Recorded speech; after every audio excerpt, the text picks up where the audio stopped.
Well, that was a lot of fun. I really enjoyed that. I love putting hours of effort into streams and then watching them get clipped. I've never had that happen before.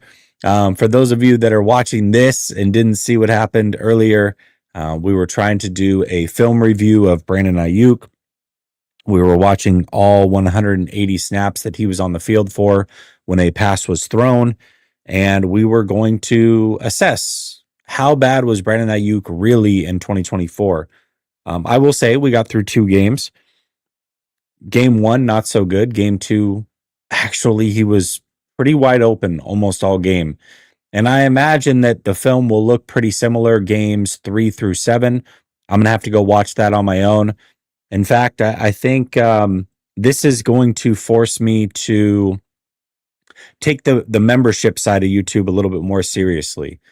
So we'll talk through that and get your questions ready. This is going to be a Q&A at this point. I want to make sure that I spend some time with you guys. It's been about a week or so since I've been live here. I know that I've posted a bunch of clips and shorts and what have you, but really my favorite part of this channel is interacting with you guys, the supporters. So we're going to do that next. So make sure you get your questions ready. But I think we're going to talk a little bit about the future of the channel as well. This is making me kind of rethink some things on the fly. And yeah, we'll talk about it next.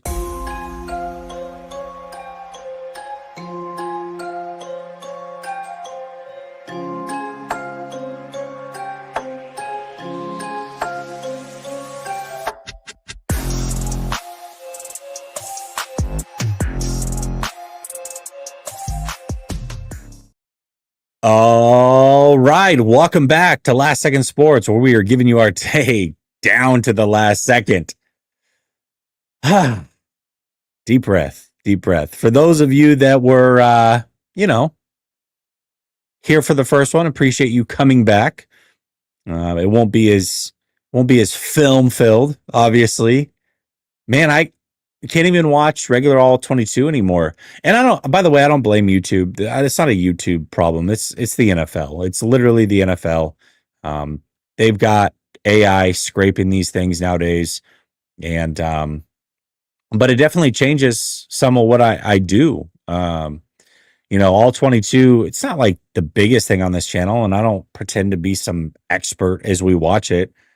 But it is nice to watch it together and kind of break down what we're seeing. And, I know enough to work my way through it. That's for sure. But I think what that means is I'm going to have to take the membership side of this a little bit more seriously. So right now, the member side, for those of you that are members, you don't get anything special. You just literally, you're a supporter. And I don't promise anything special, by the way. I don't promise that I'm going to do these extra special things for you.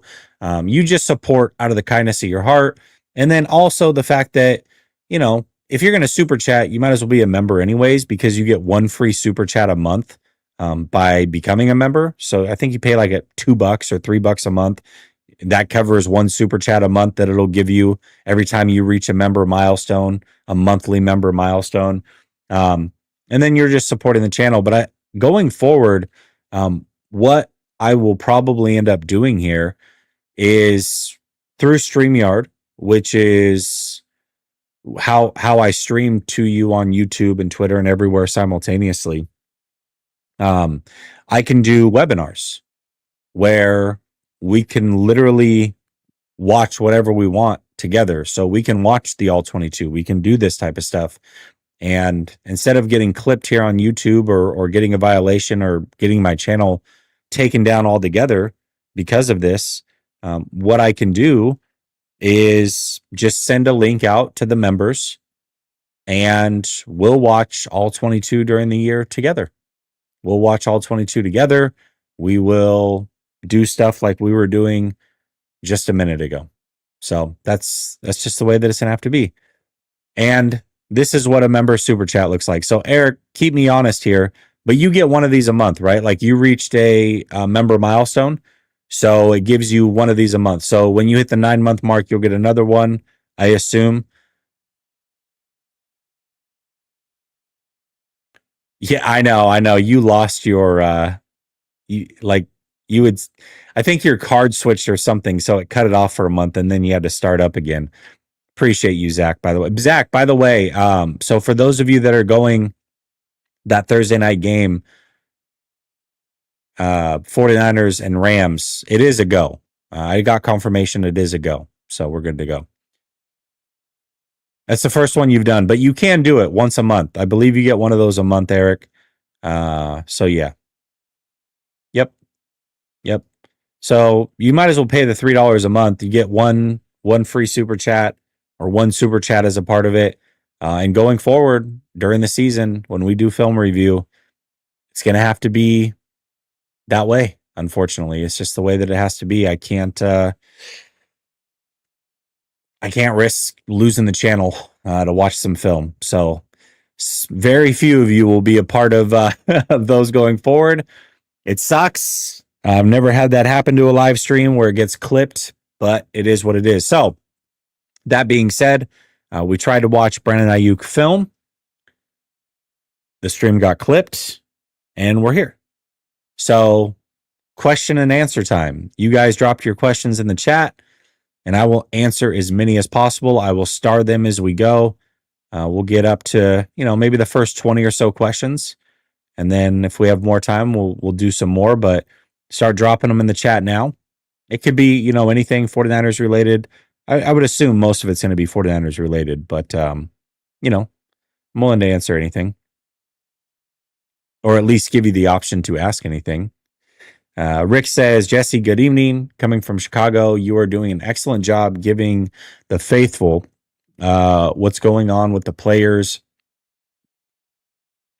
Are the 49ers the players on the 49ers, you're doing an excellent job. I appreciate you, Rick. You're always in here supporting so much. Appreciate you big time, man. Appreciate you big time. No. Just we won't be able to watch film together. That's the only thing that's going to change in the regular season. We won't be able to watch film together. That's it. That's it. Nothing else will change. Those of you that are members, you'll be able to watch the film. Those of you that are used to doing the film reviews weekly, not so much. If you become a member, it's like $3 a month. You'll get the link to come watch it every single week. For those of you that don't care or don't want to support in that way, no pressure. But that's just what I have to do, unfortunately, going forward. So, what was the Twilight question? I missed it.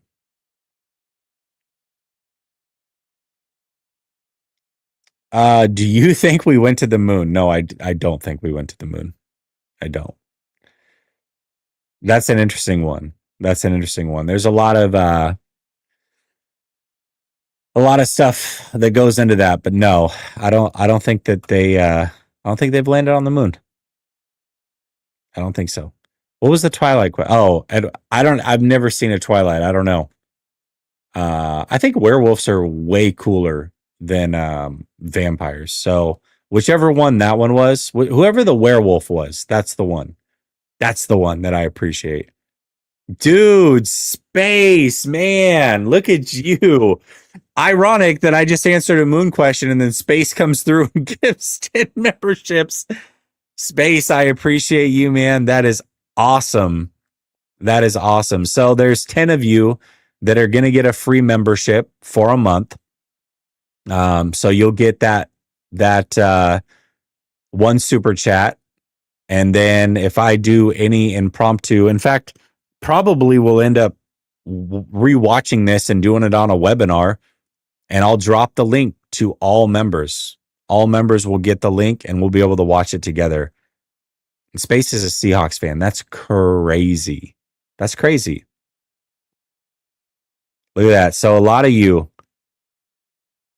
getting some member. I don't know. DP, did you? I assume. Let me see how this works here. So I think that's awesome.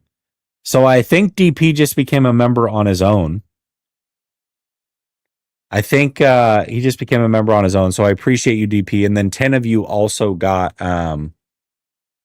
memberships as well. I appreciate you, Space. That's awesome. It should be what's the easiest way? Right where you hit subscribe. So the subscribe button, if you've already subscribed, I think you can become a member there. You just click member. Or it should say join. That's what it'll say. Join. You guys keep me honest. Is it $1.99 a month or $2.99 a month? I don't remember. $1.99 or $2.99. Whatever it is, it's you get a free super chat with it. And then you'll get going forward, all the film reviews are gonna have to be there. Hey, look at that. Space, man. Shout out to Space gifting 10 members. Is it $1.99 or is it $2.99? Somebody keep me honest.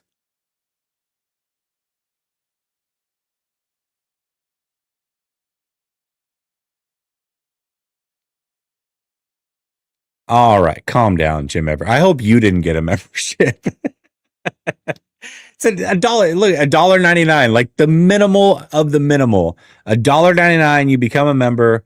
You'll get all 22 going forward. Since we can't do it here, clearly, so you'll get a link dropped of that, so you can come watch that live. Only members will get that link, and then it'll be like in a webinar space.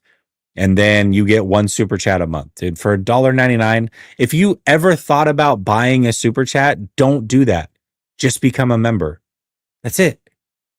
And you get a super chat a month. It's way better that way. That is not what the stream was intended to do. I'm not trying to like slough out memberships. It's just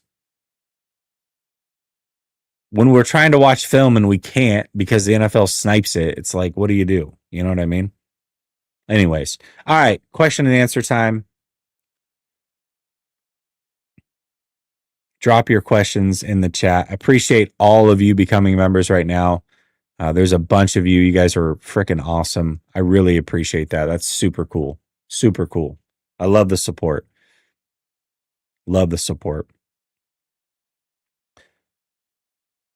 Red Zone in the Lab says, I'm here for that. Listen, Red Zone. So listen, I don't know. I don't know. You obviously weren't here. So I was doing a stream, and if shout out Red Zone, you're a content creator, so you're gonna need to know this. We were watching all 22 of Brandon Aiyuk. All of a sudden, people are in the chat and they're like, Jesse, your stream got clipped. What's going on? So I go and check YouTube, and it's like stream unavailable, copyrighted content. So I stop showing the film, have just me on the screen, and it comes back up. So then I was like, all right, instead of watching it on NFLpro.com, let me just go to, because I get it emailed to me every week. I get the film emailed to me. I've watched that a million times. I've never had an issue. So I start watching that. Clip me again, right in the middle of the stream. And so I had to end the stream and do it again. And so the Aiyuk content was supposed to be a visual of us watching every snap that he played last year. And we're unable to get through it. So as a content creator, do what you want, but I wouldn't show all 22. I don't know that you do or don't, but I wouldn't anymore. It's definitely not worth it. That's crazy. Did you get a strike, or did they just take the stream down? You know what I'm talking about. Like there's strikes that are you get 3 of them and you're out. I haven't had one of those in a long time. So hopefully that's hopefully I don't get one of those.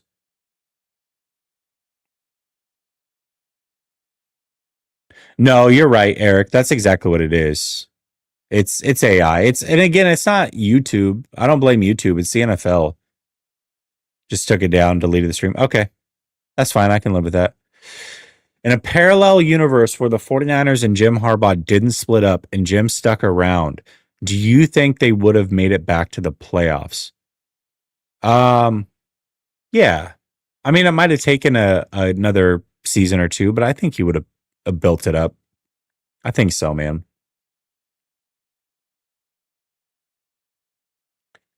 I definitely do.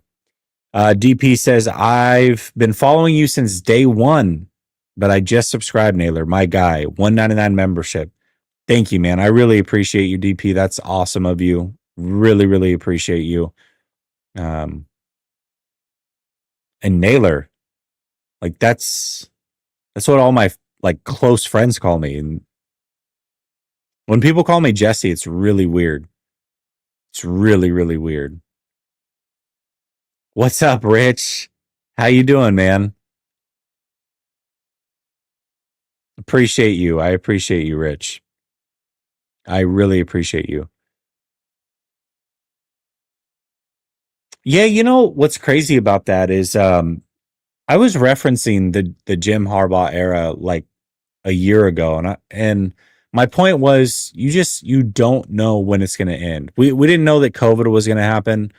We didn't know that Harbaugh era there was going to be a bunch of mass exits from the team, and you just don't know when that window is going to close. And so my point was kind of, yeah, we can say, hey, you know, Shanahan and this team is great. They keep getting to the Super Bowl, but if they're not cashing in, what does it matter? Because you never know when it's going to end. And it does seem like, I mean, it doesn't seem like that era of that first team, the window is shut. It's over. If the 49ers make it back to a Super Bowl, you know, let's next year forward, what have you, this year, this is a new team. 38% of the team is brand new. Like, yes, of course, Kittle, you know, but Debo's gone. Staley already retired. He was there for the first one, but Debo's gone now. You know, McGlinchey was a part of the first one. He's not there. But really, all you have is you would have Trent. CMC wasn't there for the first one. He's there for the second one. Purdy, um, Aiyuk, obviously, Jennings. But there would be a lot of new guys. I mean, think about all the players that were drafted last year, all the players that were drafted this year, all the players that were brought in. 38% turnover from last year. That's a big turnover. There's a lot. Eric Armstead's no longer here. Hargrave's no longer here. Greenlaw, Hafunga, Charvarius Ward. I mean, that team as we knew it is done. It's over. And it can end very, very quickly. Now, luckily, I think the 49ers have done a fantastic job of retooling on the fly. And I expect this to be a quote unquote down year. But with the schedule, I still think they're going to make the playoffs. I just don't think this will be a year where they make a deep playoff run. But I only expect that to last for a season because they deserve all the praise in the world for what they've done and how they've kind of retooled this on the fly. They do. That being said, it could even get potentially worse. Like, let's say CMC is I don't know, 90% of what he was 2 years ago. Well, then he's 30 next year. Essentially his guaranteed money's out. Same thing with Trent Williams. Like, there's a real scenario where CMC and Trent are not on this 2026 team, and Jawan Jennings too. In fact, I would venture to guess there's probably, I don't know, maybe a 70% chance that 2 out of the 3 of those guys are not on this team in 2026. I mean, that's some good talent that they're probably going to lose. So, yeah, you don't know when it's going to end. You don't know when it's going to end, and it's hard, man. It's hard to get to the playoffs. It's hard to get to a Super Bowl. So, thank you, Rich. I really appreciate you, man. I really appreciate you. Do people believe in Lyle still? I don't know. What does it say about Philly when they trade away dudes like Huff? Hold on. Let me star some of these real quick because I want to answer them. The error ending Harbs, the weapons were non-existent. The front office was beyond bad with bulky. Yeah. Agree. You and Coach going to Santa Clara. Question. Yeah, let's do this. I love what Dave's just done here. If you have a question for me, put a Q in front of it, just like he's done. And then that'll allow me to know that it's a question. Let's do that. I appreciate that, Dave. That was smart. in the meantime, I'm going to answer some of these questions. Will there be on demand for film reviews? Yeah. So for the members, what we're going to do is I can do a webinar through this website that I use, and I can give you guys a link and we can go watch film. That's how I was doing college film this off season and showing that to some of you guys. So if you're a member, you have your own community tab within YouTube. So when I send out a message, I can send it to everybody or I can send it to members. And so I don't give anything extra to members normally. It's literally $1.99. It's like, hey, thanks for the support. And I don't promise anything extra, by the way. But going forward, I am going to add that into the membership. I'm going to send members only the link to come watch the film review. Unfortunately, you'll have to be there live. Otherwise, I don't think that there's like a replay or anything like that. But at least you'll have something extra for being a member. But obviously, YouTube's going to snipe it. So there's no point. Tim B says, what's to say about Philly when they trade away dudes like Huff? I think their stance is pretty clear. Huff didn't fit what they wanted to do. He was literally a healthy scratch for the Super Bowl. They are replacing Sweat with Jalix Hunt. They are replacing what they thought they were getting from Huff with Aziz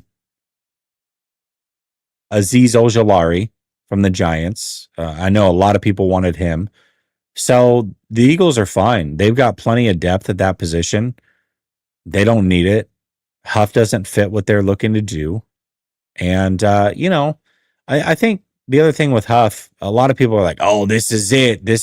And maybe he's that guy, but he has been in the league for 5 years. He has 20 total sacks and 10 of those came in one season.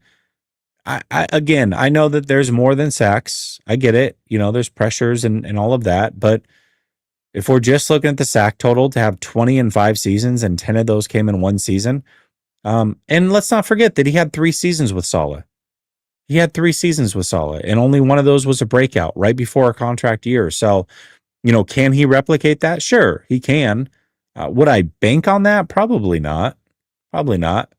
So, for the 49ers, they get a youngish player, 27 years old, that has performed well at least one of the 3 years with Robert Saleh, and they get a year to kind of test it out. And truth be told, if they lose him in the offseason, chances are they might get a comp pick for it anyway. So really, it's like they're paying $7 million to see if it's worth keeping this guy long term and if he can help out the depth. If it doesn't work out, there's not a lot of risk for the 49ers. And for the Eagles side, they save money. They get a draft pick. So it's a win for the Eagles. But truthfully, it's a win for the 49ers too. So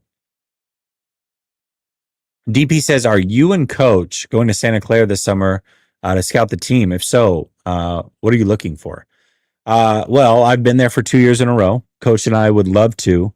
My guy, David, who normally has season tickets, he has sold his season tickets. So normally the way that they do it is season ticket holders get to buy like 4 tickets for every single day. They get first crack at it. So normally David would go get those for me. I would pay him for them. And then that's how I would go to training camp. And that's how Coach went last year as well. But once it hits the open public, it's really hard to get those tickets. They sell out very fast. So I don't know. I mean, it's going to come down to that. Or if anybody in the chat is a season ticket holder and wants to reach out to me and wouldn't mind getting us 2 tickets to camp for 5 or 6 days, I will absolutely pay you for them. I know that you pay about $20 a ticket. No problem paying for them. I'll even pay double. I don't care. I definitely want to be there for sure. So if anybody has season tickets, please, if you can get the tickets, I'll absolutely pay you for them. So reach out to me. You can either DM me on Twitter or my email is contact Jesse, Jessie. Actually here, what is it? Let me make sure that I get it right because I've got a bunch of them. Yeah, contact Jesse LSS, so last second sports, LSS at gmail.com.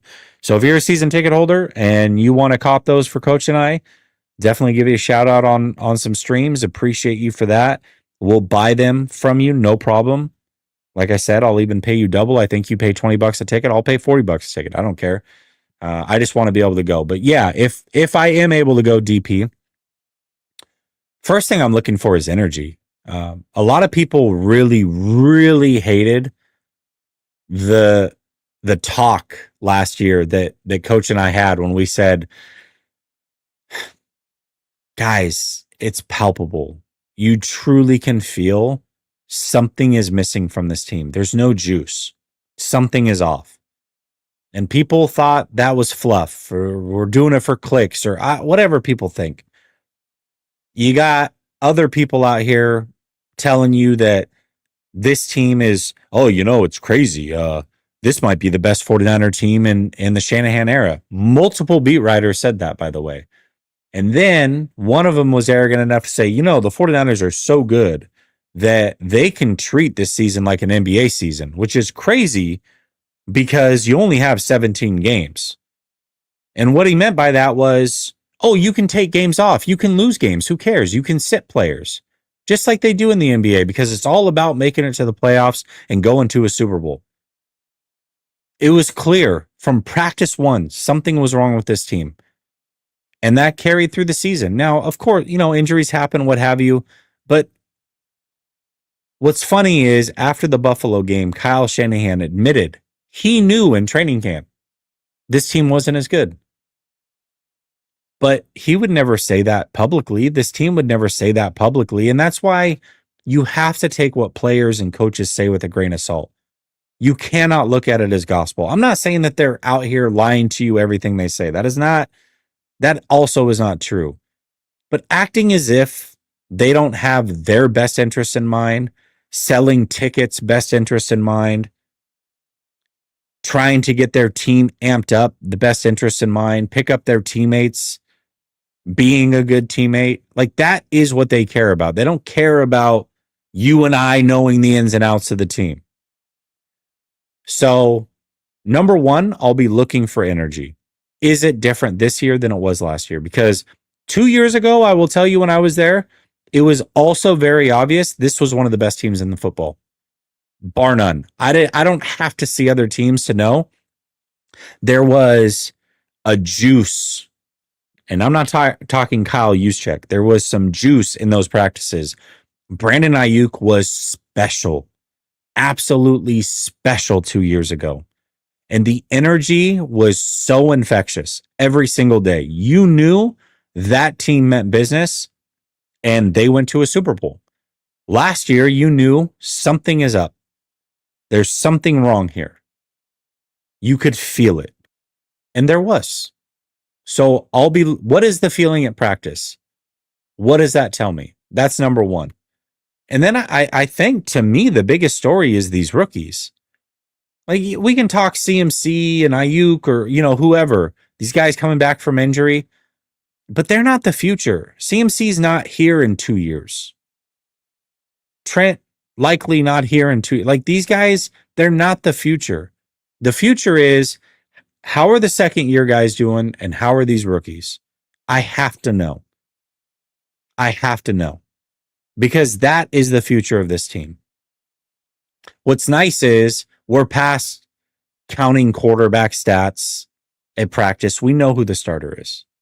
He got paid. You may hear me say, hey, Brock, here's what happened. We will literally walk through play by play what happened at practice. We will. And we'll break it down so that if it feels like you're there, that's what we try to bring to you, is give you the feeling as if you were there. And so we're going to look at it and say, here's what happened play by play.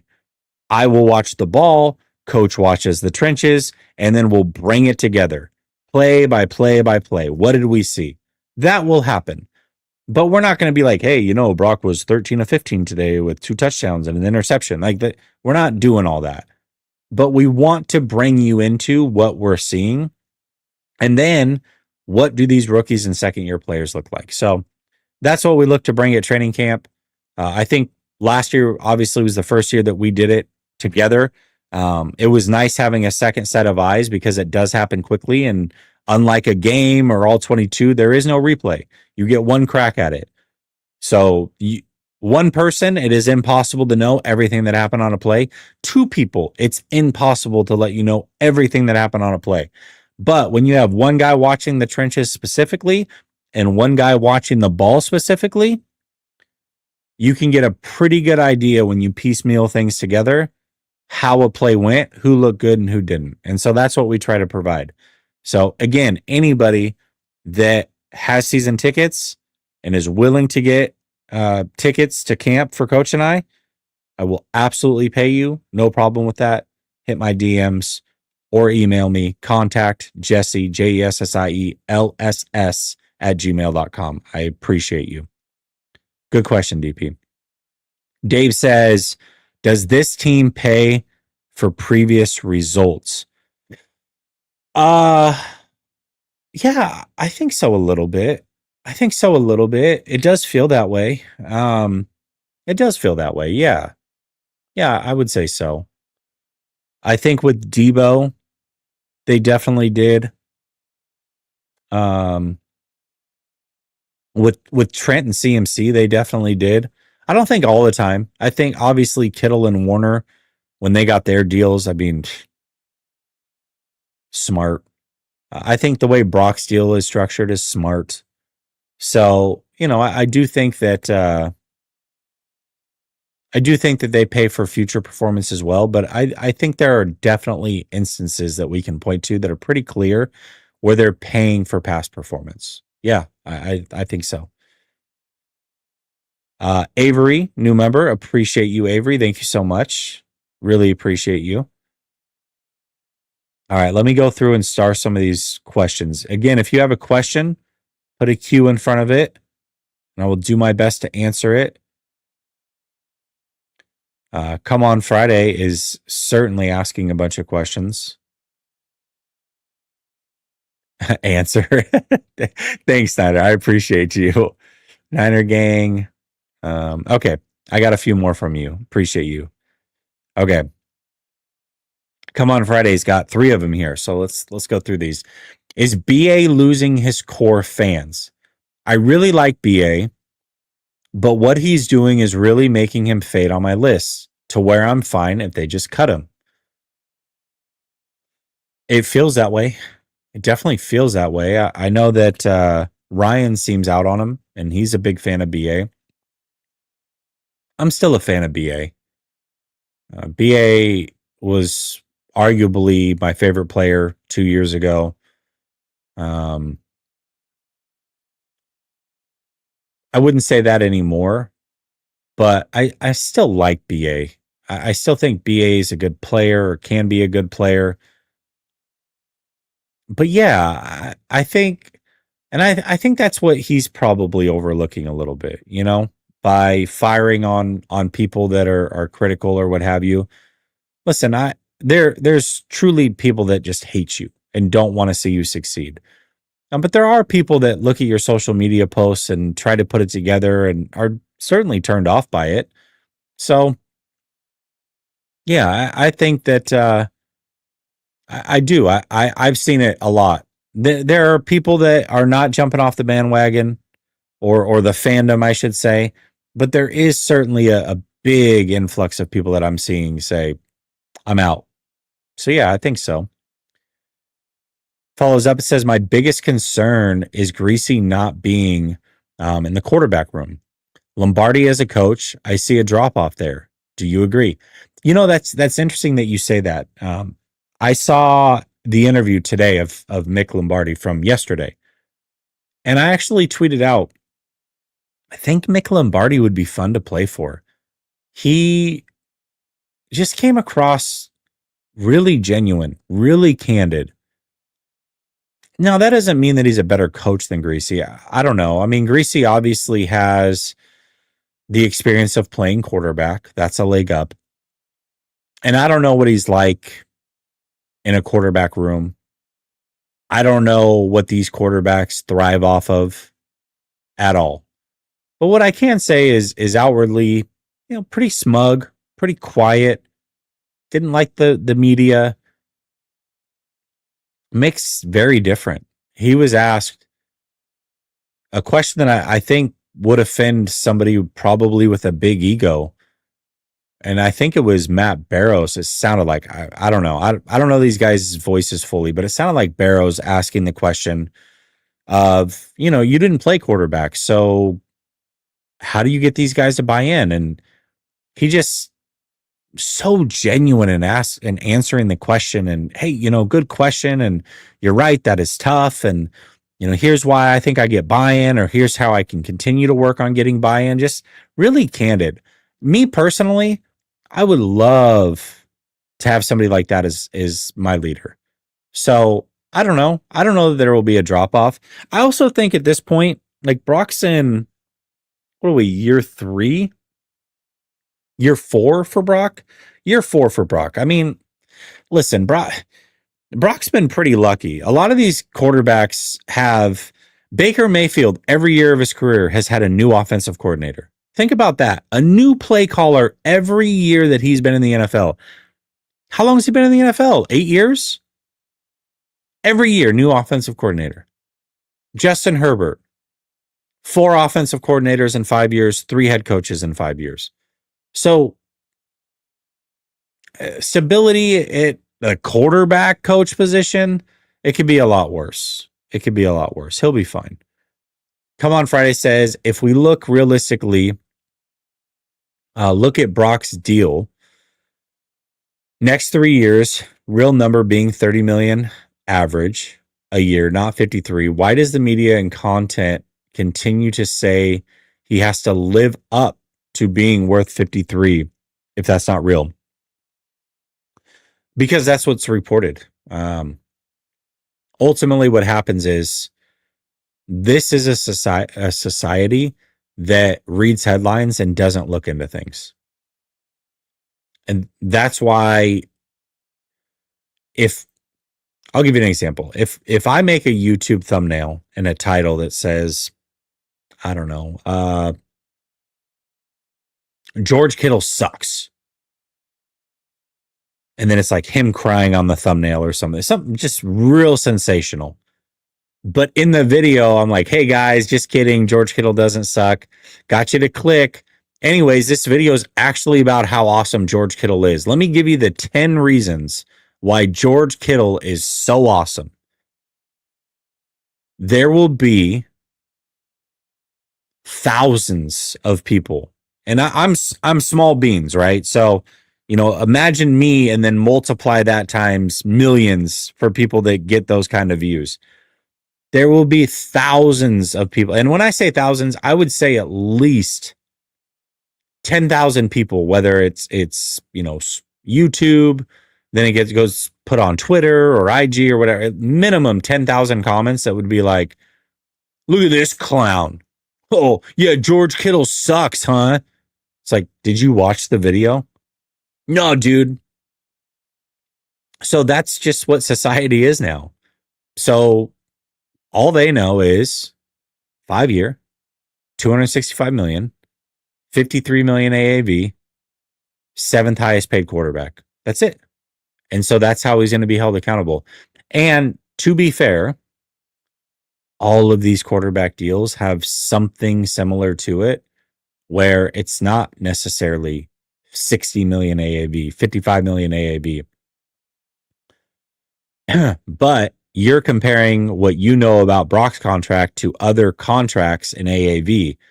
If we were to do this same thing across the board, Brock still would probably be in the top 10-ish range. So, but mainly it's because people don't actually do research, which is what we were trying to do tonight with the Brandon Aiyuk thing before we got sniped, by the way. So there you go. Great questions. Niner Gang says, as a fan, how do you keep your personal feelings out of your reporting? Well, first of all, I don't want to act. I hate it. And not that you're doing this, Niner Gang, by the way, but I hate it when people are like, you're not a journalist, or Man, what kind of journalist are you? I'm not trying to be a journalist. I have said a million times, I don't want to be credentialed by the team. I don't live near the team. I'm literally about as far away without being out of the United States as I can be from the team. Okay.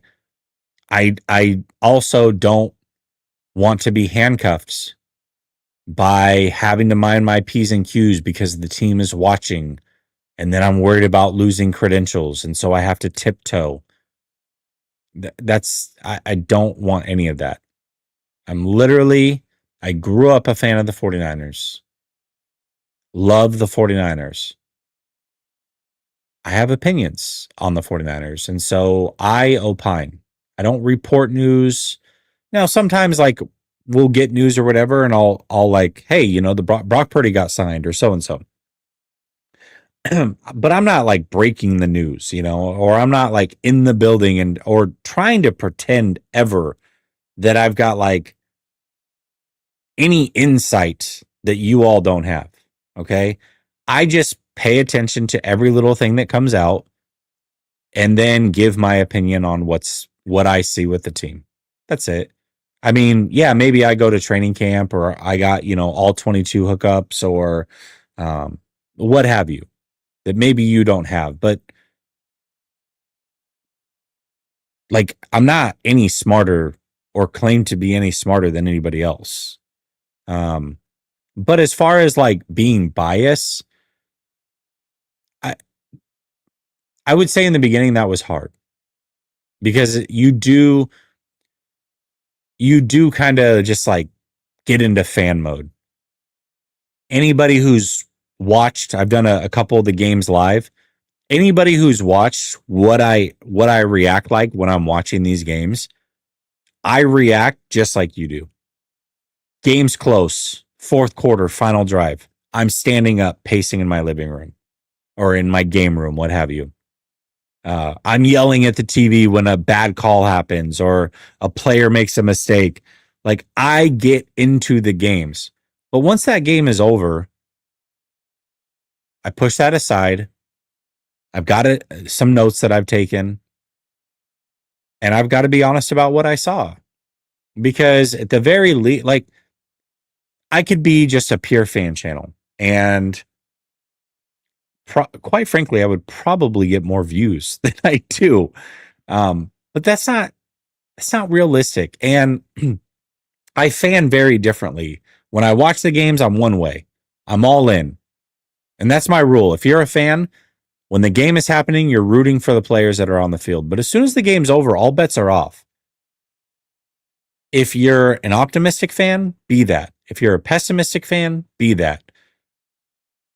I just try to be real about what it is. I don't know. I'm not trying to be anybody else. I'm not trying to be a jerk if I have a different opinion than other people. I just call it how I see it. I don't understand like how people get like so up in arms about. That's what I don't understand. Listen, we're adults. You cannot allow a football game to dictate your feelings for weeks, months, years, for your whole life. Like that's crazy.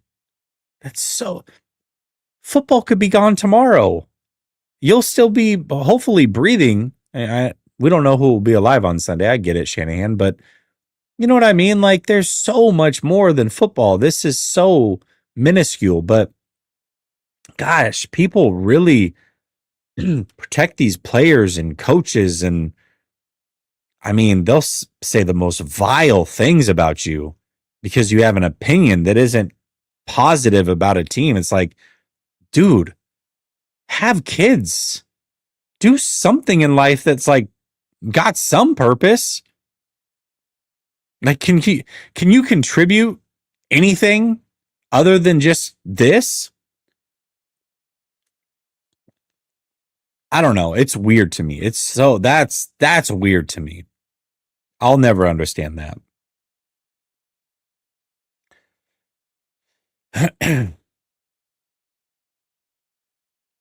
Let's see. Appreciate you, Jay. Thank you.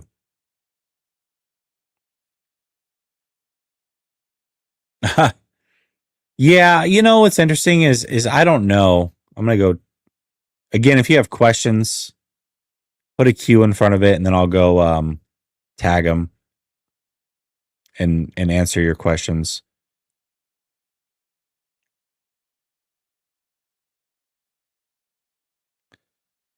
Uh,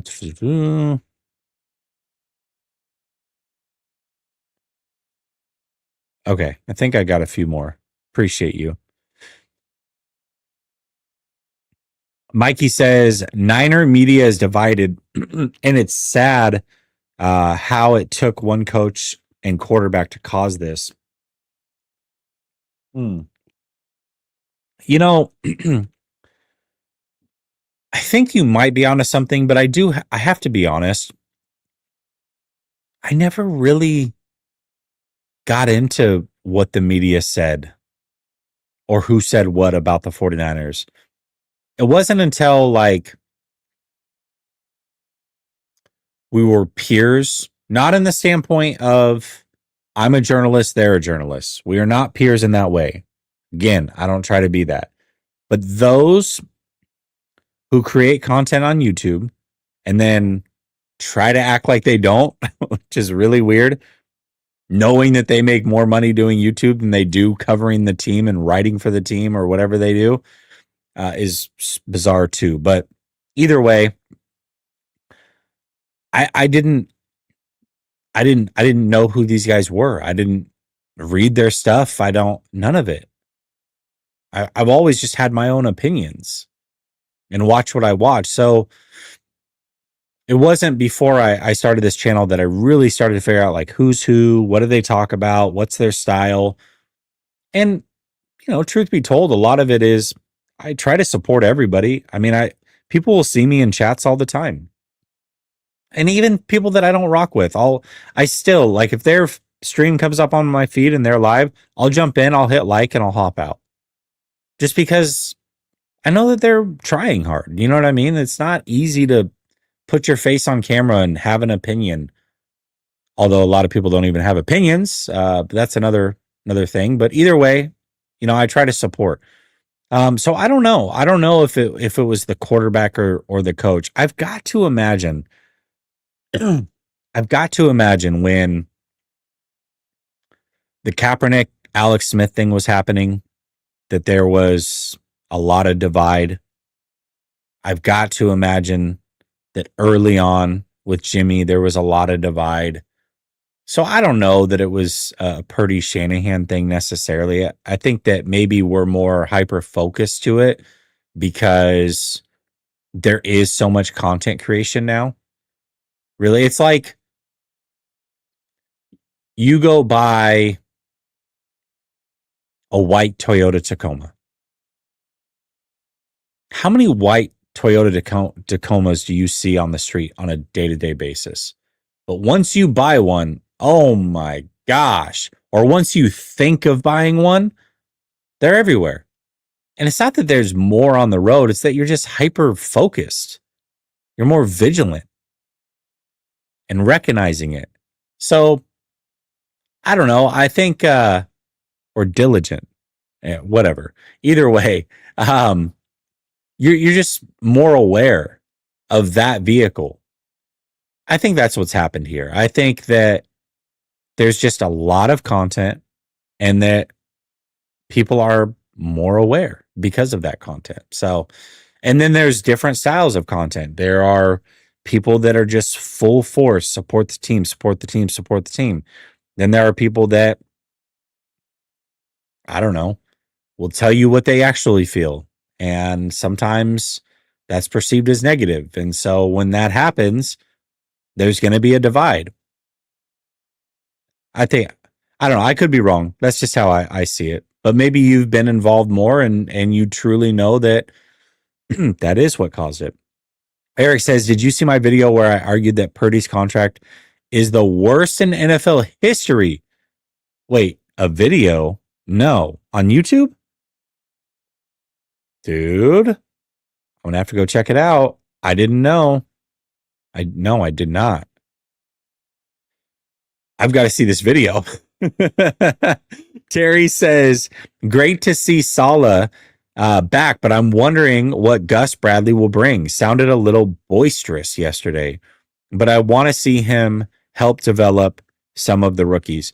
You know, what's interesting, Terry, is I was thinking to myself about all the coaching staffs that have been here with Kyle Shanahan. I know that once upon a time, they had D'Amico Ryans here as a linebacker coach and Robert Saleh as a defensive coordinator and Mike McDaniel. That probably was the best coaching staff that they've had. But this one's really close, man, top to bottom. And it might be slightly better. And the only reason I say that is because Robert Saleh now has the experience of being a head coach and now coming in with coordinator eyes. Gus Bradley has been a head coach, and now he's here as an assistant head coach. I feel like this coaching staff is really, really good. So it may not be the best, but it is up there, man. It is up there. I think Bradley, listen, Bradley has as much power as Shanahan wants him to have. He's technically not a coordinator. Obviously, Saleh likes him and wants him in the building. I mean, I think it'll be fine. But this coaching staff, top to bottom, is really, really good, I think. Really, really good.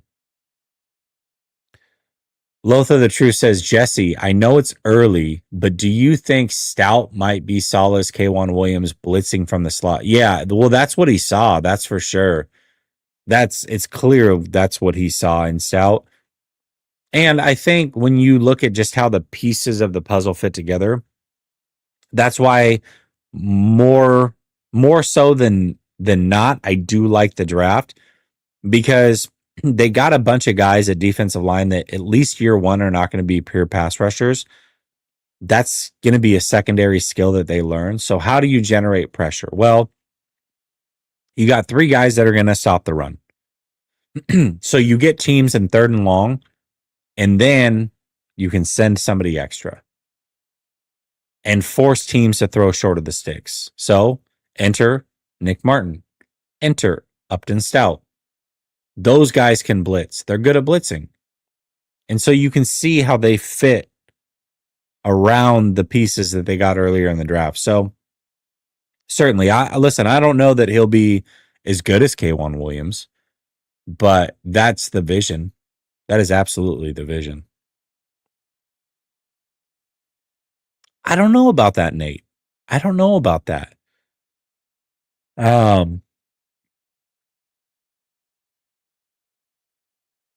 Are we sure that's not KJ Wright? I think it's KJ.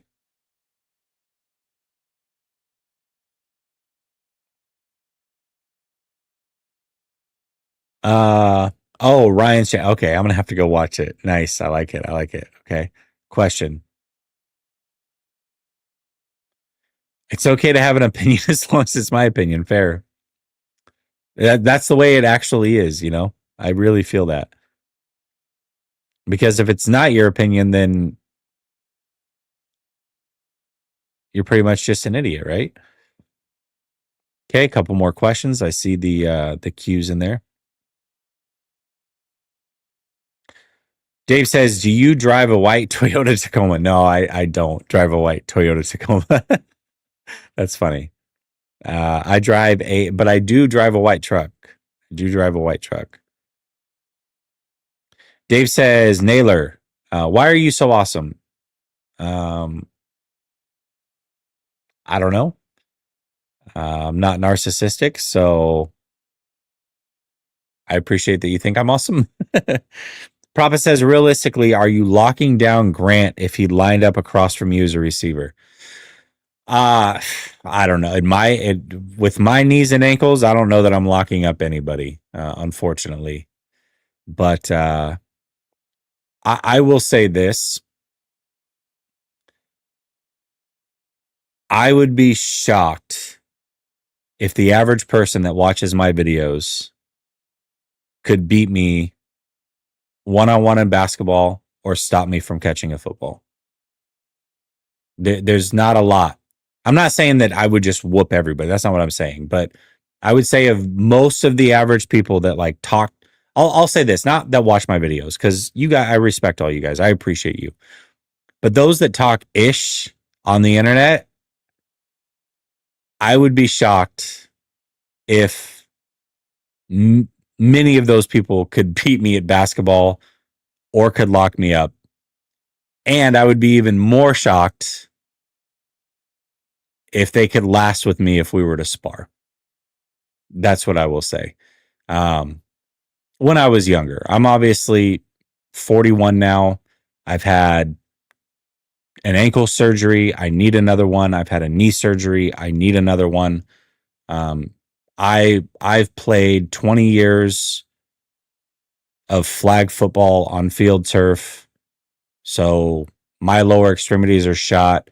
I played 20 years of 25 years, probably 30 years of basketball on the streets, concrete. So between those two, dude, I don't have a lot left when it comes to like burst or anything like that. That's all gone. So it is what it is. Don't get old. And ice your knees and ankles. I wish I would have done that when I was younger. Maybe I wouldn't have these problems, but who knows? Maybe I would have.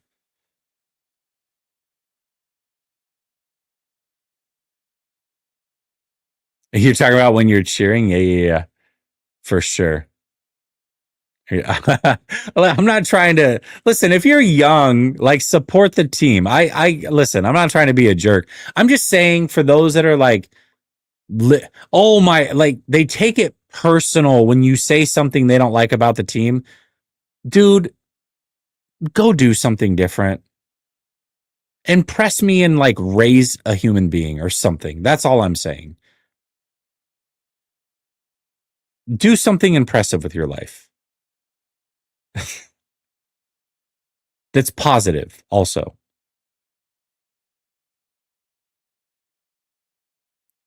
No, no, not an F-150. I'll let you guys keep guessing. It's not a Silverado. There you go. There you go. It's a Sierra. Little Sierra Denali.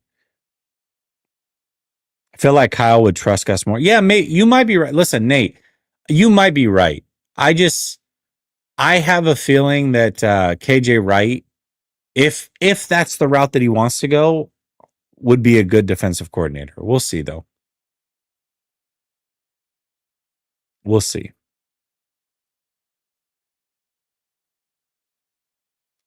Naylor, off topic, but since you brought it up, basketball, is Steph in the GO conversation? No, no, no.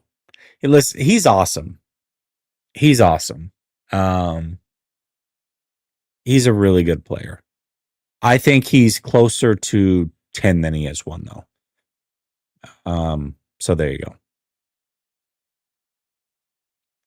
No, it's not. It's a 5.3 liter. Yes. Lifted on 22s, actually. Lifted on 22s.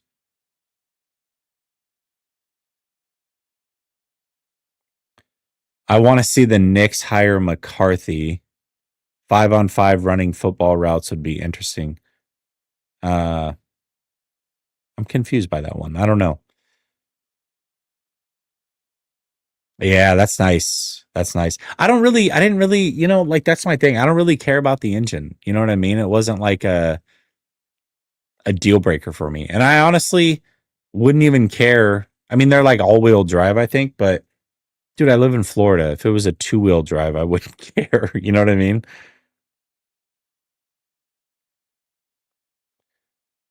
Mike says, got any recommendations for safe, affordable neighborhoods or areas in Tampa area? Might be moving there soon. There's a lot. Well, affordable is a relative term. Affordable is different for everybody. So email me or DM me, brother. We can talk. I'm not trying to like put your income on blast or anything like that. But what's your price range? Everybody's different. So that changes things. But there's a lot, dude. A lot of safe neighborhoods in Tampa. A lot of safe neighborhoods. It's a heck of a lot safer here than it was in Oregon. I'll tell you that. Kendrick Lamar says, do you expect the defense to be better or worse? Oh, way better. Way better. Way better. Way, way, way, way better. Way better. Yes, way better.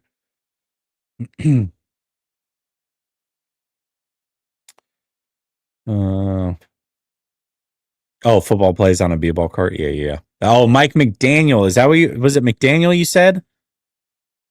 I'm slow. You said McCarthy.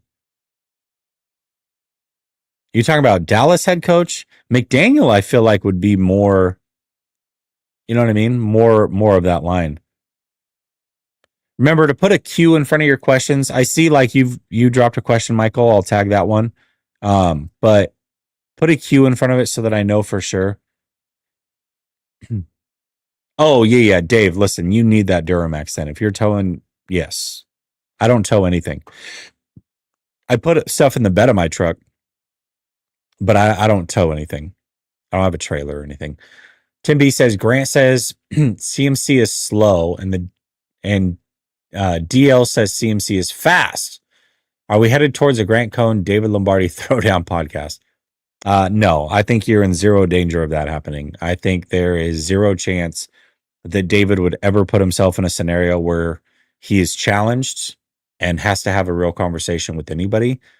Like Grant's a jokester and whatever, but Grant would take that very seriously. He wouldn't insult anybody. But I don't I could be wrong, but I truthfully believe that if David had to have an actual conversation, it doesn't even have to be with Grant. It could be with me or Coach or Ryan or anybody where somebody would push back on his opinion. I don't think that he could think on the fly quick enough to have good rebuttals. I just, it's not a shot at him. I just think that's the reality. That's not his, that wouldn't be his strength. I think David is more analytic where he has to like get his stuff together. I'm a little bit of both. I'd certainly like to be analytical. I prepare when I come on to go live. Usually I put a lot of preparation into it, but I think even doing a Q&A like this would throw him off his game, if you know what I mean. So I think you're in zero danger of that happening. And also I don't think Grant thinks CMC is slow. I think he's just saying in comparison to 2023 that he's not the same. He doesn't feel he's the same, and time will tell. Maybe I hope he is. I was the first person to actually put that out. I tweeted it out. David got pissed off about it and tried to put me on blast with a lot of other people. Dude, there's a lot of content creators that talk a lot of ish. A lot of ish. And it's funny because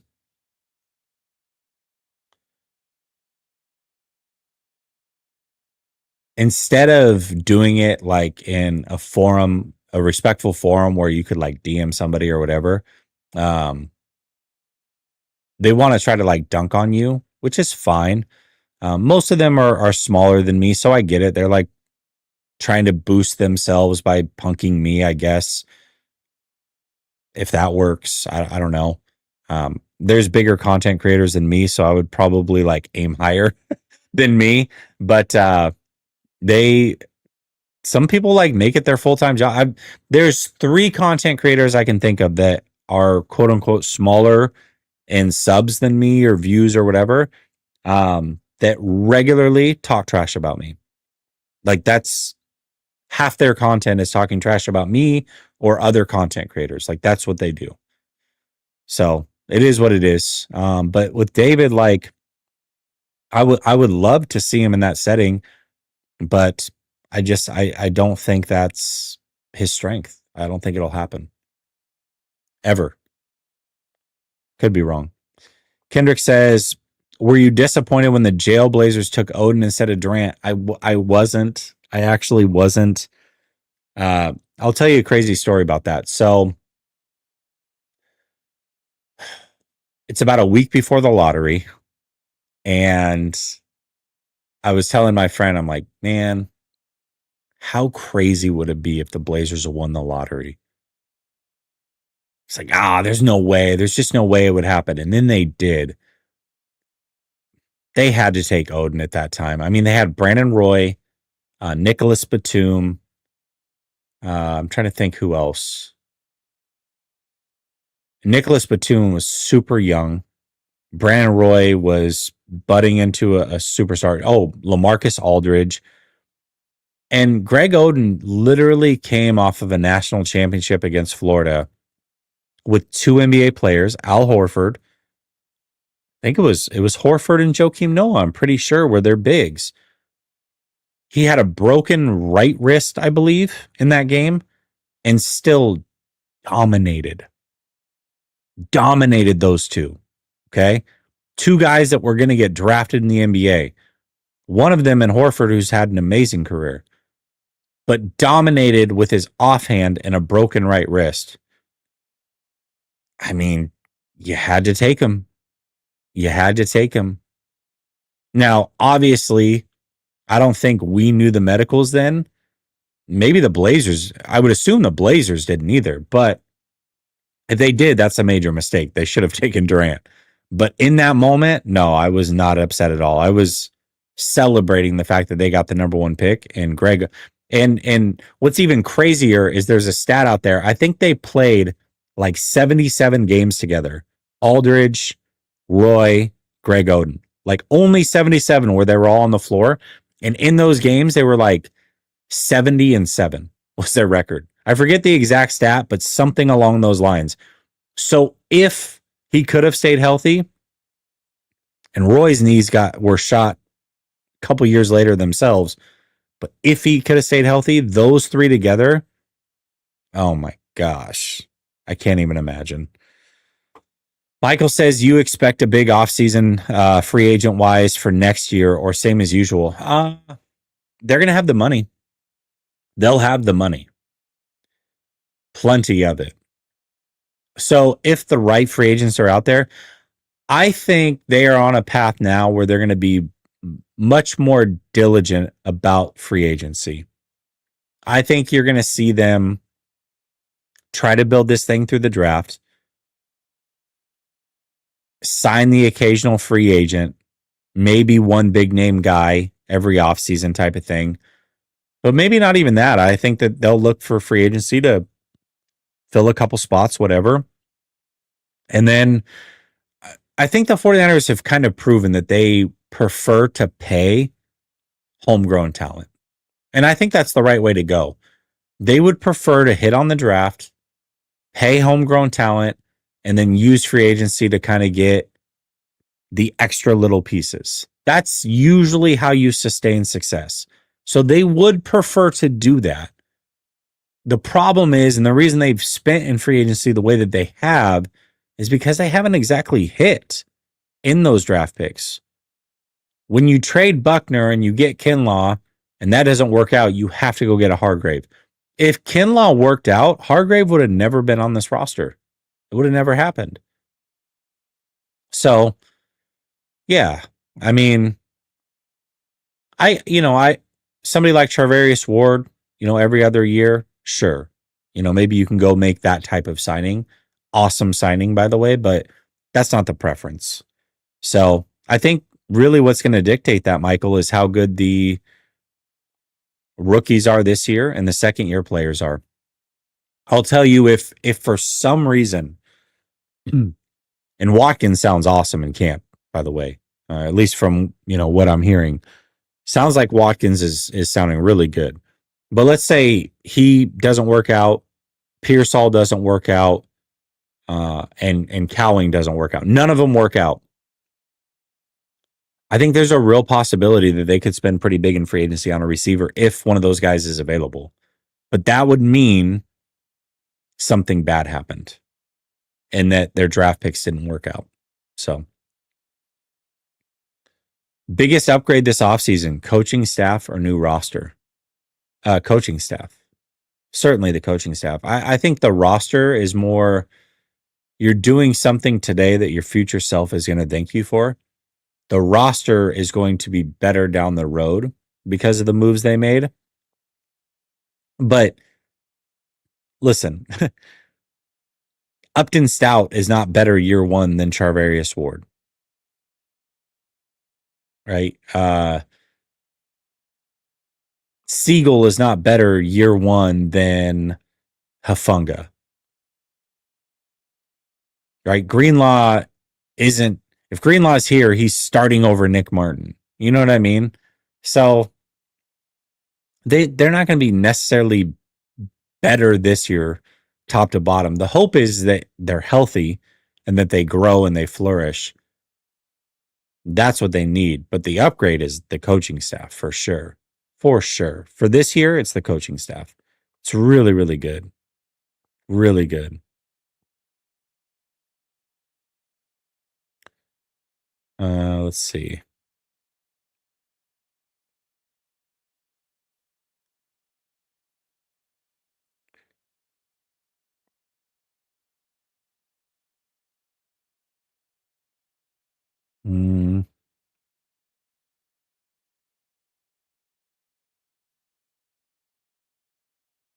Yeah, Rich knows. There's one guy that he literally had the nerve to say that Grant and I do things for clicks and views, while simultaneously posting on his TikTok platform my tweets and Grant's tweets for, you guessed it, clicks and views. Make that make sense. Horrible self-awareness.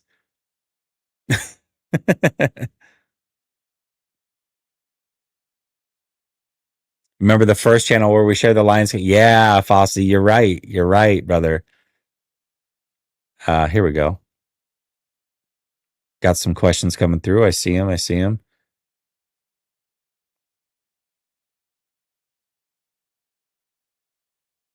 Okay, good questions. Come on Friday says, owner for a day. Are you changing the front office? If so, what assistant GM are you targeting? Oh, ooh, man, this is good.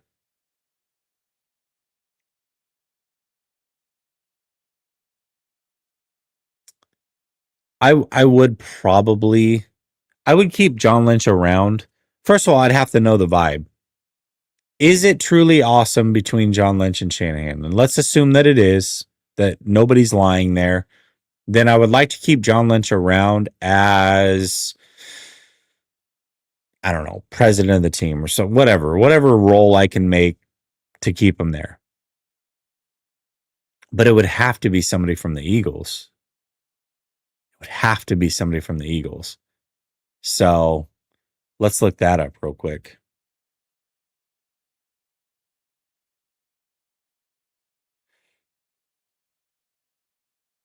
Alec Hallaby.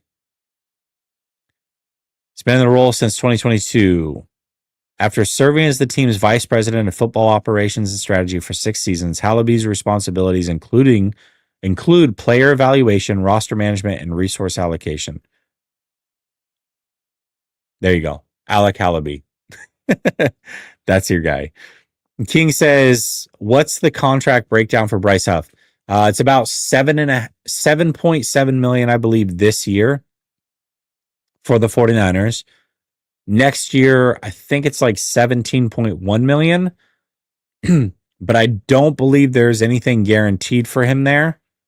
So that is where he either gets cut or they rework a deal and keep him here past next year. So not a big deal at all. 7.7 million this year is nothing. They got plenty of space. Daza says, how would you rank quarterback head coach pairings in the NFC?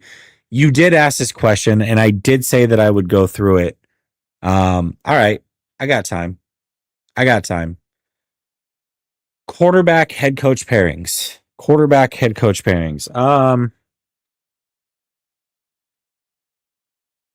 Gosh, man.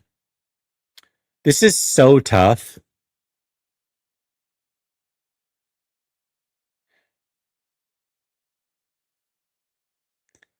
Number one, Sean McVay, Matthew Stafford.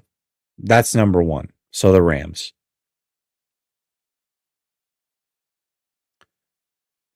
I I say this every time that I praise Nick Sirianni and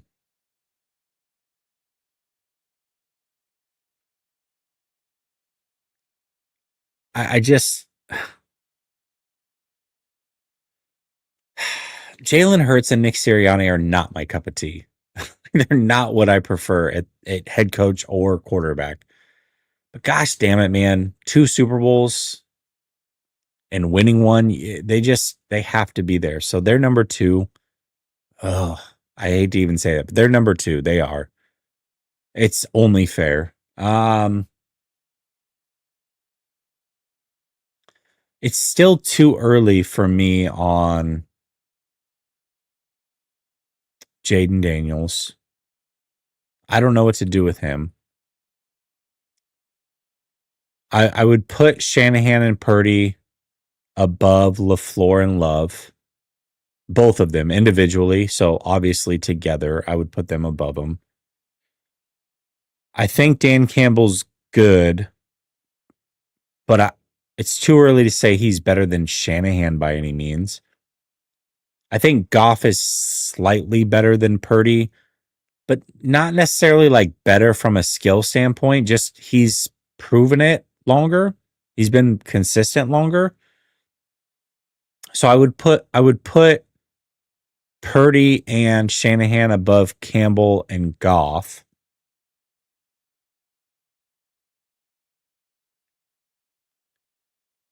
I like Baker. I mean, that one's tough. Tampa's got a good combo.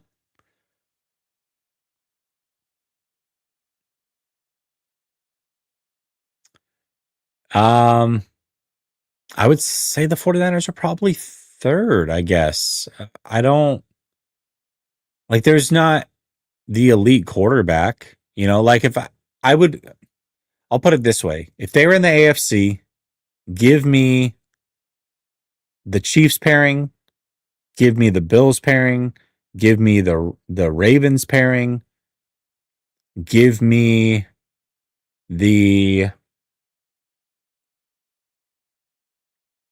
Broncos pairing, give me the Chargers pairing.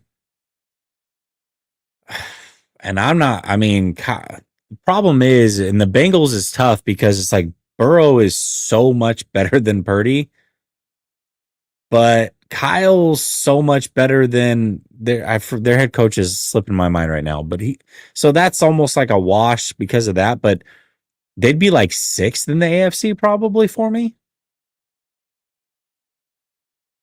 Yeah.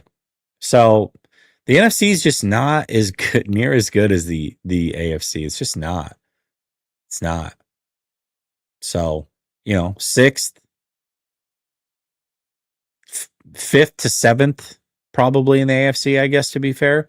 But they're third in the NFC, in my opinion. That pairing's third. It's a great question. And you're right. I should have answered it because it was a great question then, and I forgot about it. And I should take notes when somebody does something like that so that I can circle back to it. It's a great question. Uh yeah, maybe. It's just I don't know, man. First year head coach, second year quarterback. Yeah, they're number one. They're number one. It's a really good question.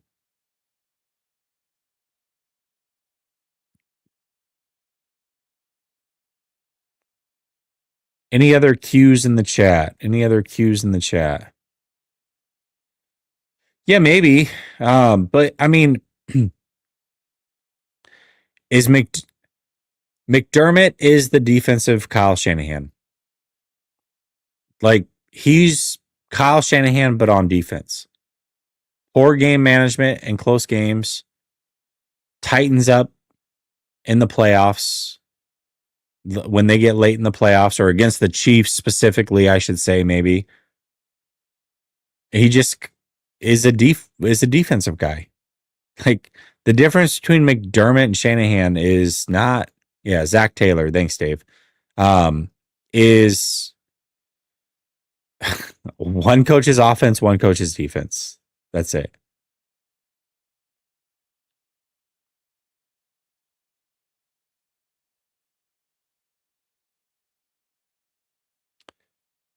All right. Dave says, who is our biggest loss under the Lyle administration? Who? Like what player or what game? Specify, Dave. I want to answer that question, but specify. Eric says one sleeper team in the NFC and the AFC to make the playoffs. So a team that didn't make the playoffs last year, I mean, are the 49ers a sleeper team? Can I choose them in the NFC? I'll go.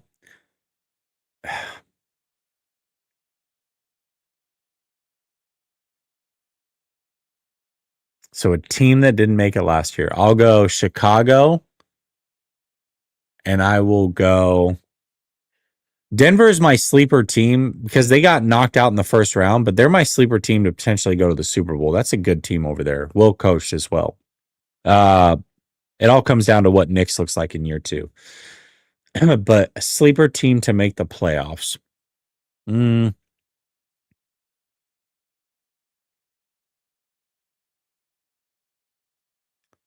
just going through the divisions here in my mind, in my brain.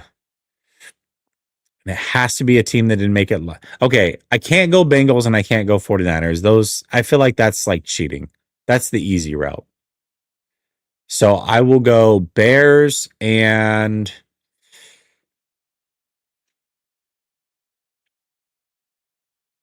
Patriots. How about that? I'll go Bears and Patriots. See if Dave gave me a what's up, man? Colts, that's a good one. Oh, Atlanta and Jacksonville. Dave, did you give me the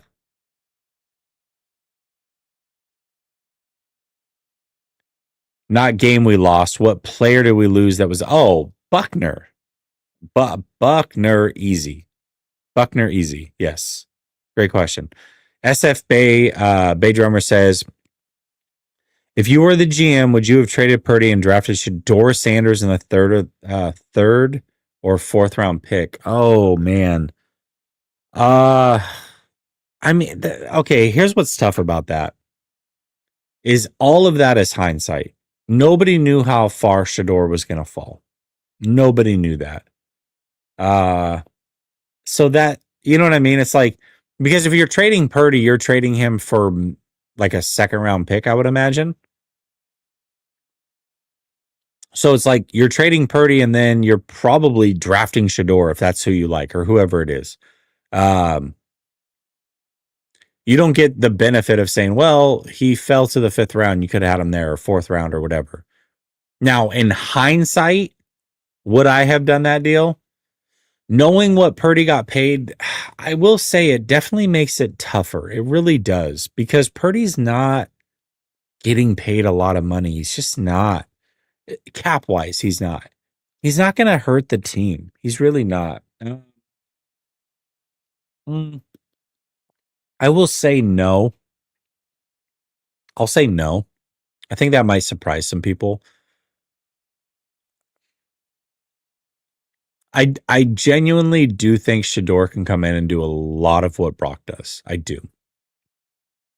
But there is, fair or not, there is a distraction with Shador Sanders. I don't think it's fair, personally. I truly don't. But it exists. And to act as if it doesn't would be naive. So, am I willing to take that distraction and then take the risk on a rookie not knowing? If you would have asked me this question prior to, like, right now, if Brock hadn't gotten his deal, I would have said yes. But now that I know the structure of the deal, and since we get hindsight is the benefit in all of this, I will say no. It's still close, but I will say no. I will also say that the Browns, I don't know, man.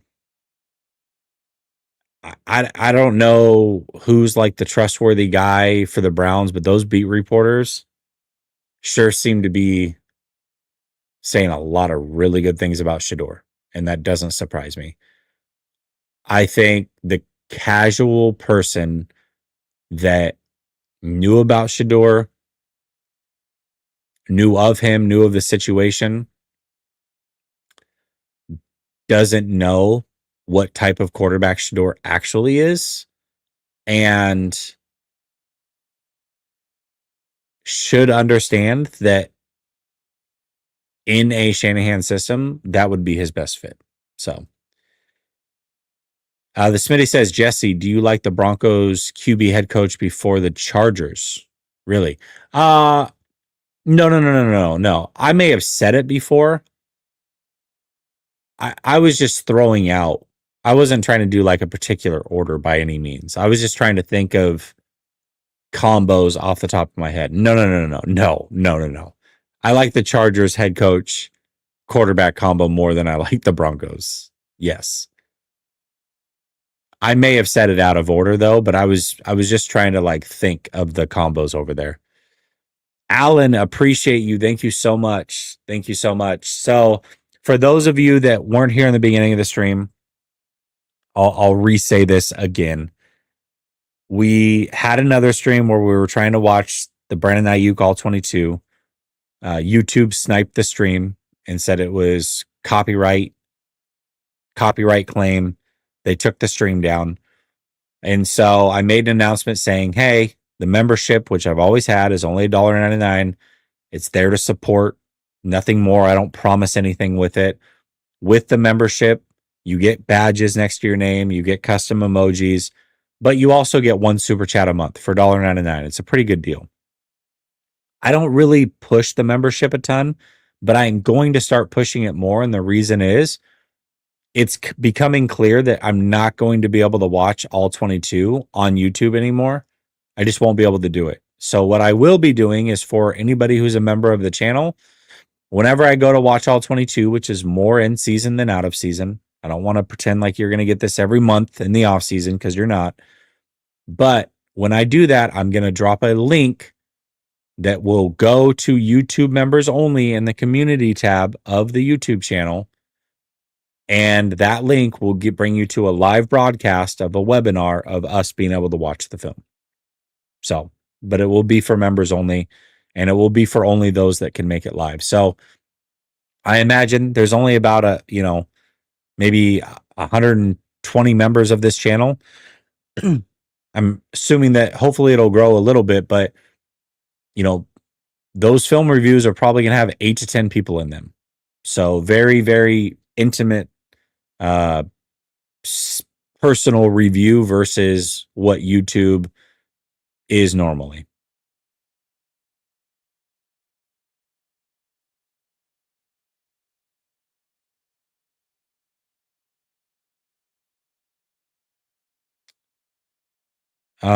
Let's see.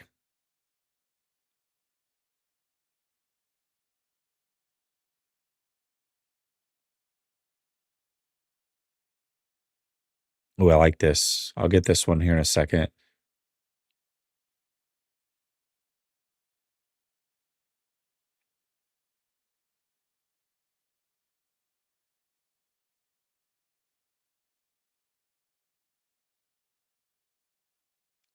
Just looking for anybody that put a Q in the chat. Completely disagree with this. Completely disagree.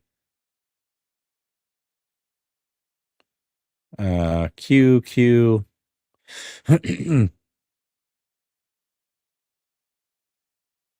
And Q. Okay. All right. Mr. Joe says, who will be the best rookie out of the draft? I assume you're saying 49ers. Ooh. Best rookie out of the draft. We're not talking career. We're just talking about their rookie year. Jeez, man. It does seem like Watkins has a path to do something, doesn't it? And he's looking really good.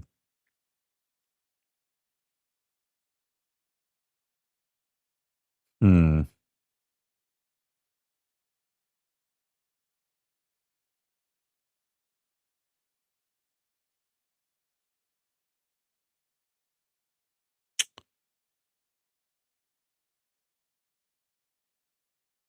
That's tough. That's tough. I'll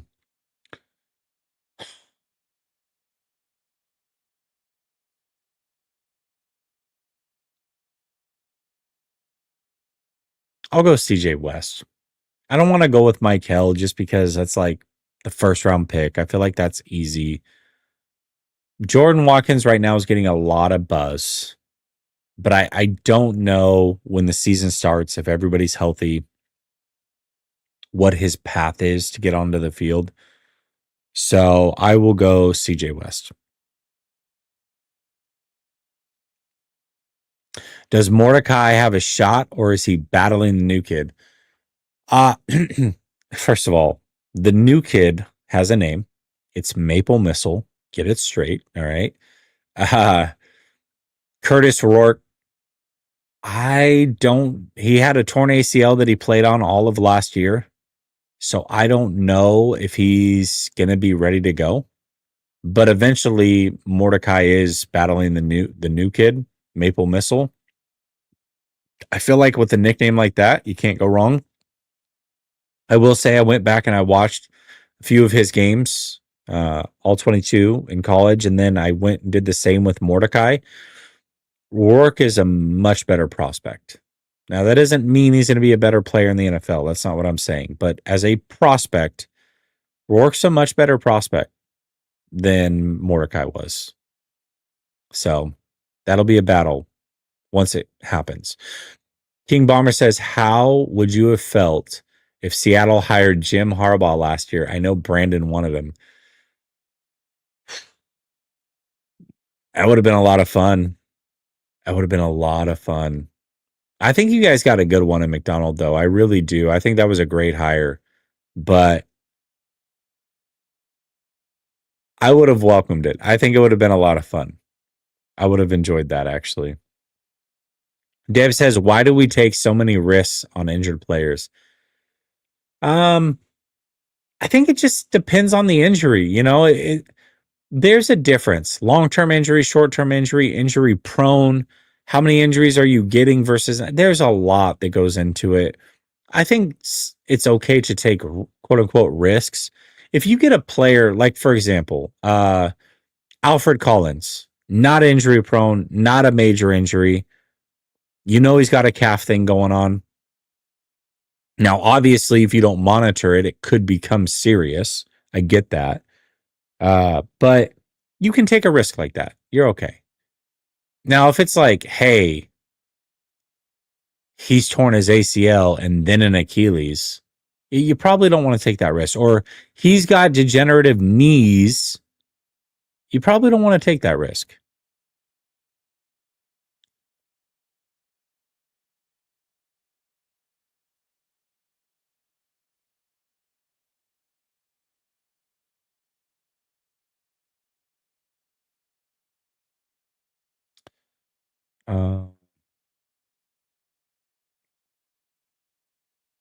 Okay, last round of questions here. Last round of questions. Alan says, what do you think the biggest need for the 49ers is right now? Safety. Safety. I mean, right now the two guys that were projected to start are not healthy. So I have to go safety in this moment. Yeah.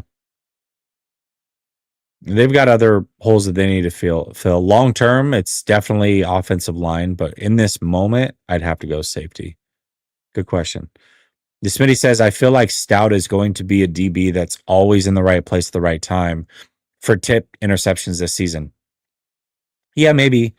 Um, I don't know. I don't want to put too much pressure on rookies, especially rookies that weren't drafted super early.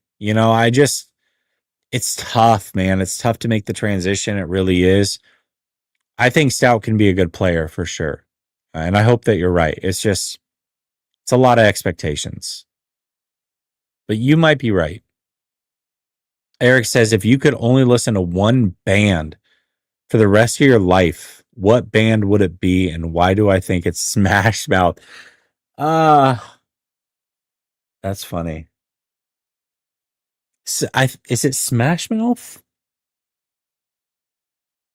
I think it is Smash Mouth. That, not that I would listen to, but I think it's them that are 49er fans, and they'll like tweet at me every once in a while. Not just me, but like other 49er content creators. Like they'll like get mad if you say something they don't like about the team. I think it's Smash Mouth. I want to say it's their lead singer. Um anyways, has to be a band, so not like a rapper or anything like that. Okay. Um Country, there's not really, I mean, I guess there are bands, but usually it's more solo singers. So you're usually more in the rock genre. Uh Probably Linkin Park. Probably Linkin Park. A lot of good music back in the day. I'll go Linkin Park. Dazza says, what was worse, Harbaugh not running Gore into the end zone in the Super Bowl, or Shanahan giving up on the run in the first Super Bowl against the Chiefs? Oh,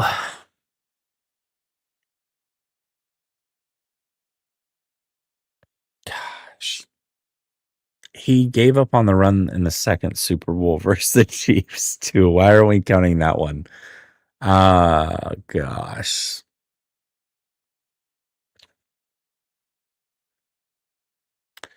I'm going to go the first Super Bowl, and not because they didn't run it, but because it was like 3 plays in a row that you run a fade route to Crabtree, and like, God, just no creativity. I mean, you could have ran Kaepernick. You could have done a read option. There was so much you could have done. Oh my gosh. But that sequence was just like, what is happening right now? And then to top it off, I feel this is the first play or the second attempt.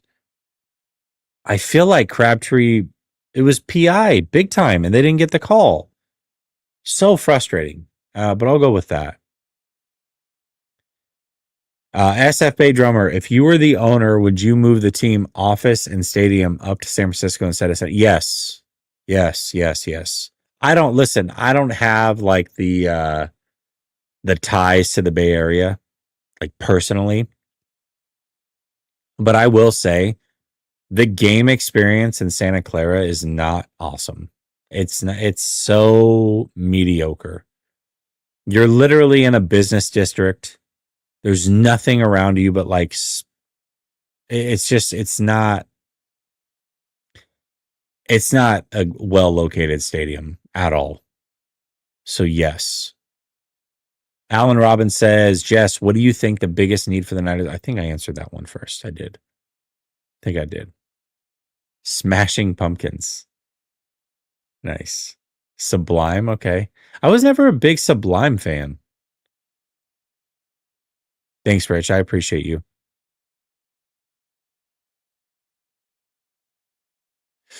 49ers Twitter is very cancerous. Very cancerous. That's why I've started to, like, instead of making Twitter posts, I'm just going to try to post more on Instagram and TikTok and see if I can grow those platforms. It's still tough because it's a video. It's a little different. But yeah, Twitter it's a cesspool, man. It's a cesspool. It's usually people that don't have profile pictures, say the wildest things. Like, it's crazy. I remember when I was going to the NFC Championship game, there was a guy on there for I usually what I do is I tweet and then mute. Like even I guess when Lombardi called me out like a week ago or whatever over the CMC thing, the only reason I knew that he did is because somebody texted me the tweet. Otherwise, I wouldn't have seen it. And it's like going crazy. You know, all of his people are like, yeah, screw Jesse. Um, so it's like so many views on this thing. And I'm like, oh, okay. Well, let me respond. So I say what I say back or whatever. And but I tweet and I mute. I don't because I don't care. I love to engage, and that's why I love this.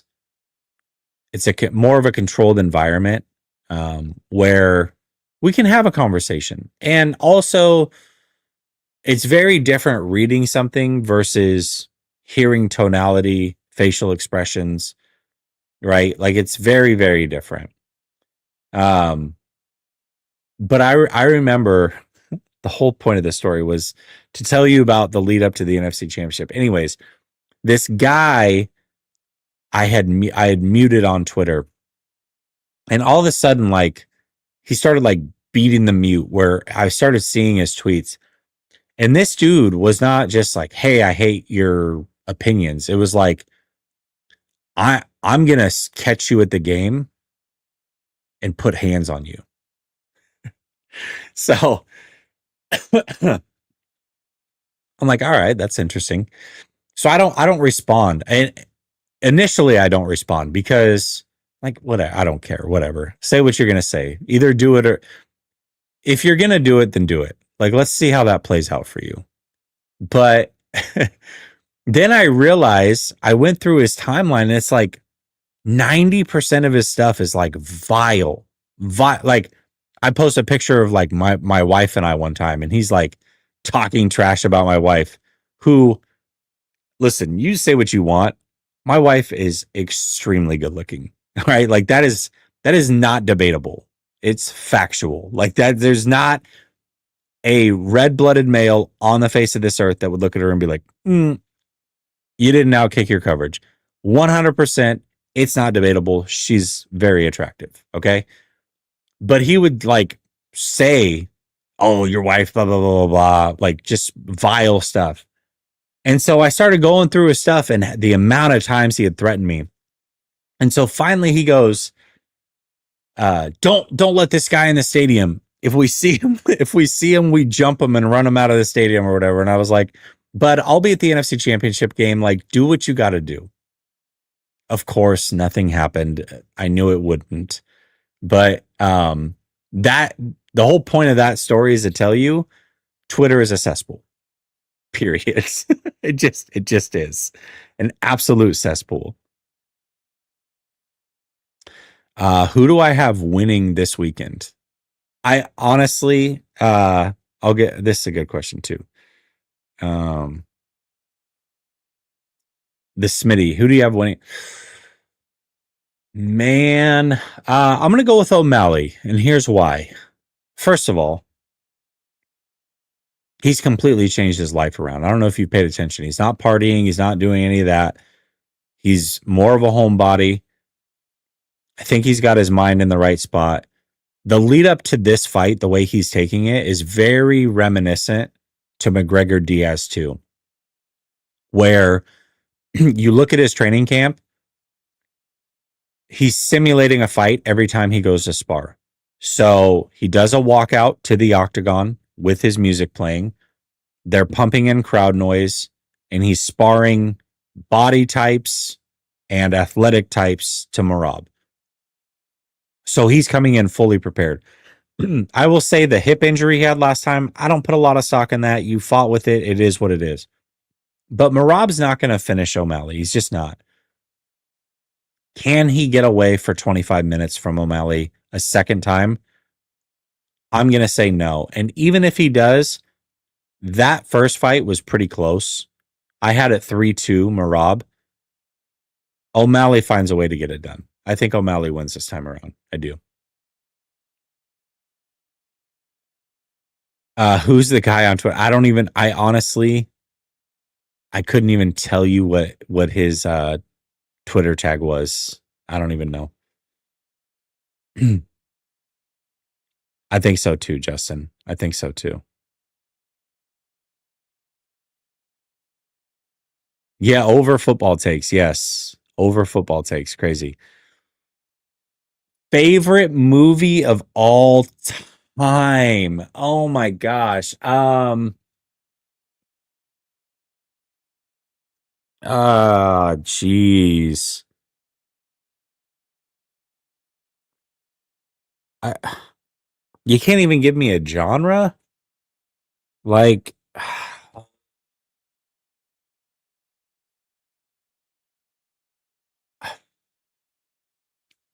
shoot.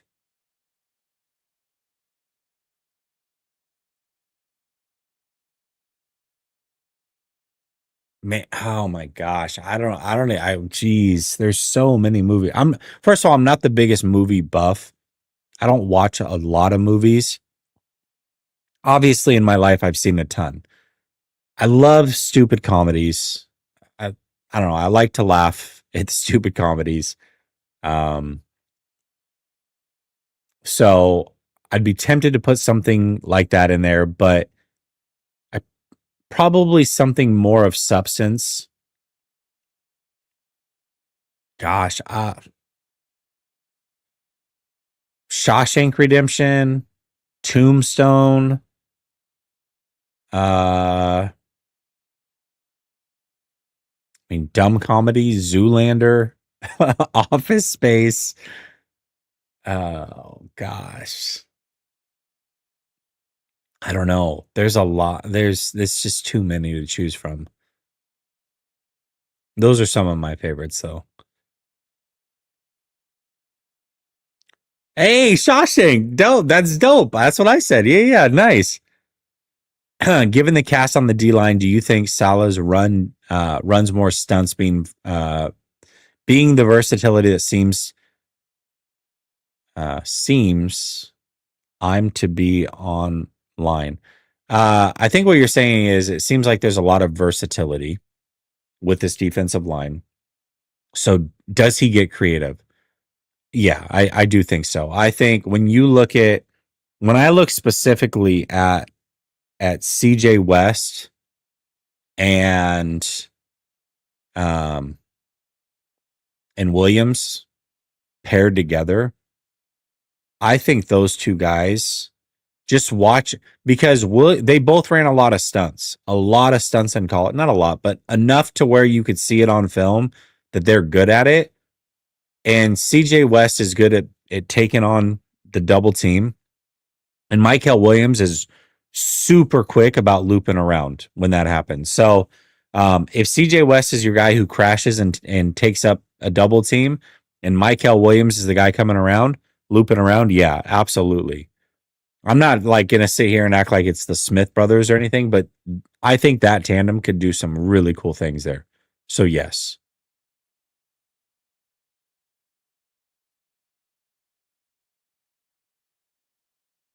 Jesse, I'll beat there. Yeah, yeah, yeah. I don't listen. I'm fine. I can handle myself. But there's not.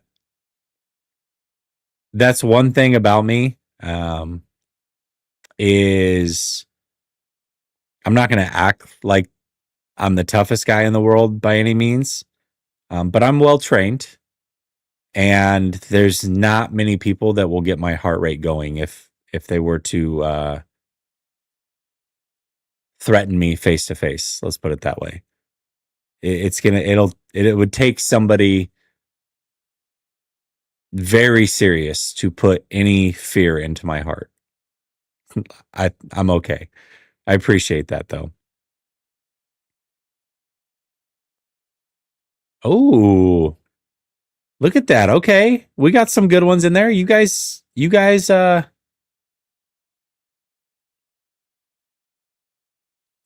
some of the movies I like. That's good. I chose some good ones. Just don't agree with her. It's a Seahawks fan. You're better than that. Sorry, man. Sorry. That's funny. Uh, all right, cool. You just don't talk about a guy's gal is all I'm saying. Oh, yeah, yeah, for sure. For sure, brother. It's again, these things don't really bother me because I know what the truth is. You know what I mean? Um, so it just I don't know. It doesn't get my blood going. Who's your favorite rookie on the Niners right now? Michael. It's definitely Michael Williams. It was he was basically like a high end number two, like my favorite prospect at number 11. And then just hearing him talk, even every time I hear him talk, I like him even more. Um, I'm rooting for Michael Williams big time, man. Big time. Big time. I don't like Star Wars. Not a Star Wars fan. Most underrated NBA player of all time. Gosh, I would say either Larry Bird or Wilt Chamberlain. I I think I don't think people understand. I don't think people understand how good Wilt Chamberlain really would have been in any era. I don't care the era. I'm not saying he would have been, 50 rebound games and multiple 70-point games, 100-point games, averaging 50 for a season. I'm not trying to say that. He would have been an elite player in literally any era though. I fully believe that. People think that in the 60s and 50s and when he was playing, he was going against a bunch of short people. I wrote a whole article on this for school one time. And I went through the average height at every position from then. At this point, I think it was into the early 2000s or something. No, it wasn't even for school. It was a blog I was writing for. So it was like up till like 2007 ish. So from when he played, so the 50s, the 60s, the 70s, 80s, every era, 10-year time spans. And the height difference between then and at that time, like 2007, was not even an inch difference on average height across every position. And some, it was either the same or back then they were bigger, believe it or not. So that's number one. He didn't play against a bunch of just short people and dominated. Number two, my man had a vertical leap of Michael Jordan, right? It's 7 foot plus. There's a video of him as an older man. Go watch this video. You can find it on YouTube. Search it up. He's at the All-Star game. I think it's with like Patrick Ewing and Shaq. Shaq, a big man. Mind you, Wilt Chamberlain has shrunk. He's older. Towers over Shaquille O'Neal. Towers over him. They shake hands, and Wilt Chamberlain shakes his hand so hard. He like pulls Shaq's whole body into him and like moves Shaq. As an old man, okay? Dude could bench press like 400 pounds, had a 40-inch vert, ran track, averaged for his career like 47 minutes a game. So he had stamina through the roof and had an amazing fadeaway bank shot.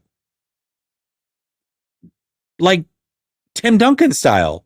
He literally could have played in any era and been he would have been a Hall of Famer in any era. And I don't think people now realize that about Wilt Chamberlain. They just assume he played in an era that I will never see, and he was playing against a bunch of short people. And that Couldn't be further from the truth. He was a supreme athlete for any era. And then imagine you give him new age foods, training, and technology. If he was that good of an athlete then, what he would be now. It's insane. So I would go him and then Larry Bird.